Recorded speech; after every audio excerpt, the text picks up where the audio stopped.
ইফতারের একটা ইনভাইটেশন পেয়েছি, আর সেটি কোথায় পেয়েছি সেটা আমরা কনফিউজড হয়ে গিয়েছিলাম। তো বাবা, আমি, সুমি, মা দুইটা রিক্সা নিয়ে নিয়েছি। তো সেই উদ্দেশ্য করে বেরিয়ে পড়া।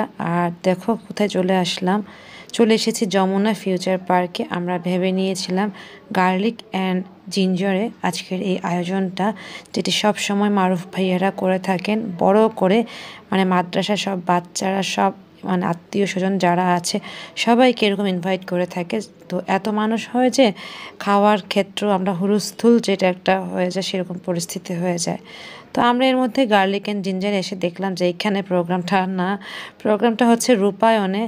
তো যেই বলা সেই কাজ, আবার সেই কষ্ট করে বাবাকে নিয়ে নেমে রিক্সা নিয়ে আবার সেই রূপায়ণে চলে আসলাম। কতটা কষ্ট বা হ্যাসেল করতে হয়েছে, যেহেতু বাবা একটু এজেস হয়েছে, হাঁটতে কষ্ট হয়, তো অনেক টাফ হয়ে গিয়েছে। তার উপর গাড়ি নিয়ে আসিনি, যেহেতু আদনান নেই, তো আদনানই তো আমাদের ড্রাইভার, যার কারণে গাড়ি নেওয়া হয়নি।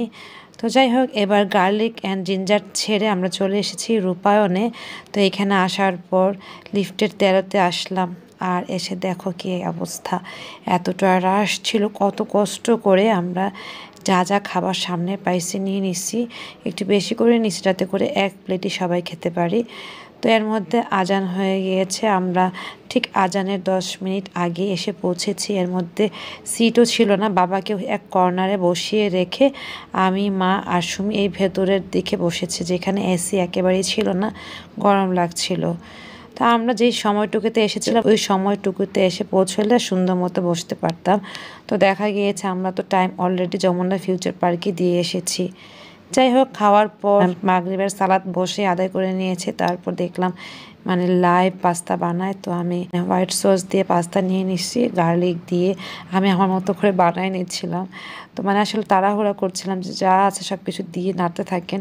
তো ভাইয়া বলতেছিল গার্লিকটা আগে দেওয়া উচিত ছিল। আমি বললাম যে আপনি তো দিচ্ছেনই না, উনি যদি আগে গার্লিকটা দিয়ে দিত এতক্ষণে হয়ে যেত। যাই হোক, আমি আমার মতো করে গার্লিক এবং হোয়াইট সস দিয়ে এই পাস্তাটা বানিয়ে নিলাম। তারপর আমি অনেকটুকু খেয়েছি, অল্প একটু সুমিকে দিয়েছে, মা তো খাবেই না। তো আমরা সেই ভেতরের বসেছিলাম না এসি ছাড়া, তো ওখান থেকে আমরা এখন রুমে চলে এসেছি বলা যায়, যেখানে এসি ছিল। তো এখানে বাবার কাছে, এই যে বাবা এই কর্নারে বসায় রাখছিলাম বাবাকে। তো আমরা সবাই এখন বাবার কাছে এসে বসে বাবাকে কিছু সময় দিচ্ছিলাম, আর সুমিকে বলতেছিলাম আমার জন্য একটু ডেজার্ট নিয়ে আসার জন্য। তো সুমি আমার জন্য ডেজার্ট নিয়ে এসেছে। আর এখানে দেখো দই চিড়া মিক্সড করে বানায় রাখছে, এত মজা ছিল এটা। তো এইভাবে বাবা, আমি, মা, সুমি সবাই লাস্টের দিকে দই চিড়া খেয়ে পেট ঠান্ডা করে বেরিয়ে পড়লাম। যাই হোক, ভেবে নিয়েছিলাম খুব সুন্দর একটি ব্লগ করব, আসলে আমাদের রং ইনফরমেশন, আমাদের নিজেদেরই ভুল ছিল। তো সব কিছু মিলিয়ে আর আমরা এতটা রাশে ছিলাম যে ভিডিও করব কি খাবার নিয়ে হুলস্থুলের ব্যাপার হয়ে যাচ্ছিল। তারপর শুক্রিয়া এবং ধন্যবাদ জানাচ্ছি ভাইয়া এবং আপুকে এত সুন্দর অ্যারেঞ্জমেন্ট করার জন্য।